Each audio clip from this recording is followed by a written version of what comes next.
Question of the day. What is your favorite simple genre? Now, what do I mean by that? In my mind, when I hear simple genres, I think of things like trick-taking, roll and writes, flip and writes, those sorts of things. What is your favorite of the genre? And then, in that genre, what is your favorite game of that? For me, roll and writes would definitely go to Fleet the Dice game. Probably second would be Harvest Dice. They're just really, really good, right? Today, though, we're talking about a flip and write game. Now, you recently saw me do a flip and write game. What was that called? Silver and Gold, I think?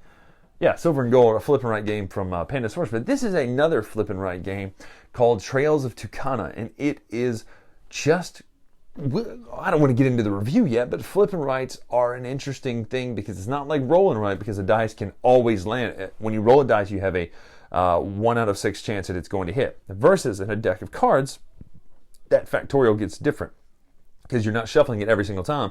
You're dealing 2 cards and blah, blah, blah. We'll show you how to play first, but just know that the flip and write is a different system than roll and writes because of the diminishing values and quantities that combinations can be. So let's talk about how Trails of Tucana plays, and we'll come back up and talk about what it does and all sorts of things as that.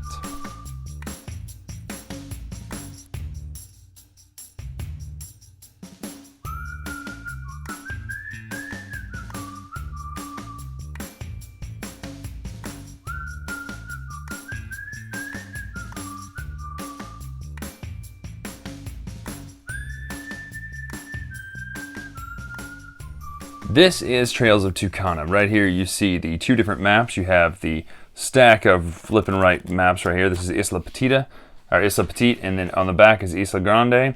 These are the big and small version of the maps with different symbols. You're also going to have these goal cards. These are different goals that you're going to try to connect to throughout the game, as well as some that are red, which are going to connect the structures, the sites that you see on your map. What's going to happen is you're going to deal one of these randomizer cards. This sets up the letters in the game. So A, D, C, B, D, A, C, E, B, E. Those correspond to these village circles here. So you will write A here, then D, then C, all around. And those will change every time you play. The reason that's important is because one of the goals that you're going to try to do in the game is connect, for instance, D to D. So if this island or this village and this village is D, you're going to try to connect these 2. Now, how do we connect? How is the main crux of the game? Well, being that it's a flip and write, you're obviously going to flip 2 cards. You're going to shuffle these cards, and these are all the different types of terrain on the board. You have trees and water. This is an any, a wild tile. There's mountains. There's desert. You'll flip up 2 of these. Now, up here in the top left, it gives you the count of how many are actually in this deck. So you're going to flip up 2. So this would be water and trees. So anywhere on the board, you're going to draw a line connecting waters and trees 1 space away. So, for instance, we could do here to here with the toucan to there. You could do here to here. And ideally, what's going to happen is you're going to keep building this paths out. Now, you do not have to continue adjacent from that. You could build somewhere else, or you could draw somewhere else. But you're essentially going to try to connect to get points, multiple things. 1, you're going to try to take these sites, which would be these 5 different sites up here, to a village. Doesn't matter what village it is, just to a village. The first time you connect an obelisk to a village, you circle the 1. And same for the book and the toucan and the yeti and the sea monster here.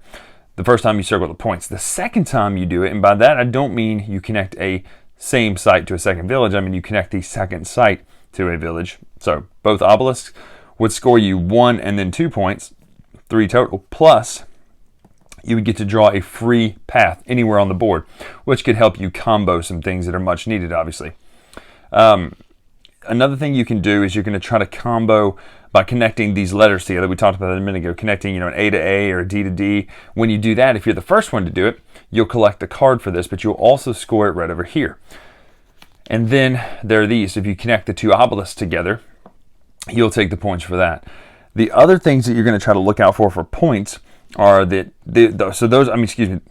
so that's how you score. You're essentially going to play through twice. You're going to play through the entire deck twice. So 2 cards at a time.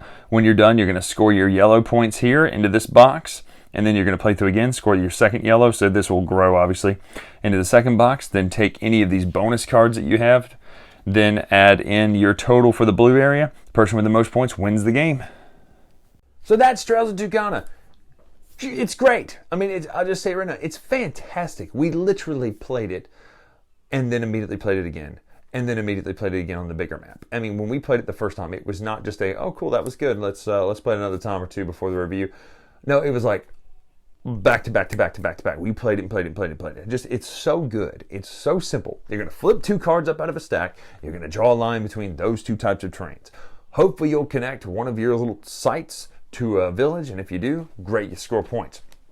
Then, if you connect 2 of those villages together, right, you score that bonus. Hopefully you score it before your opponent because you get the bonus on the board as well as the card. Not to mention there are the red bonuses in which if you connect 2 toucans, for instance, or 2 yetis, we call them cats because let's face it, they look like cats.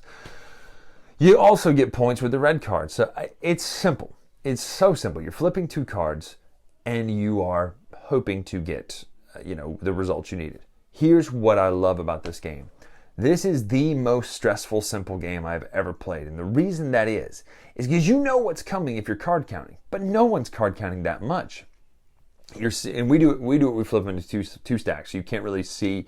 And I don't even, be honest with you, I don't even know in the rules if it says you can or can't look.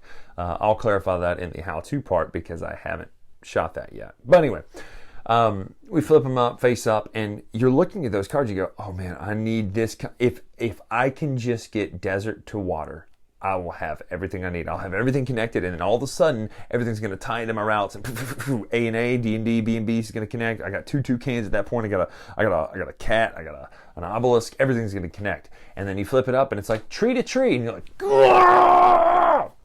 So I love that notion of just being absolutely stressed out the entire time because you don't know what's coming with those cards, and you may know, and you may be hoping, and it's just like the right combination. So I love Trails of Tucana. This is a phenomenal, definite stay in the permanent.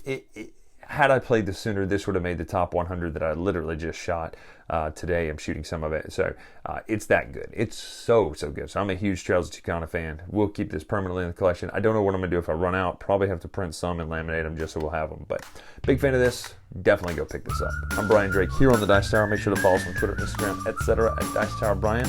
And until next time, I'll see you.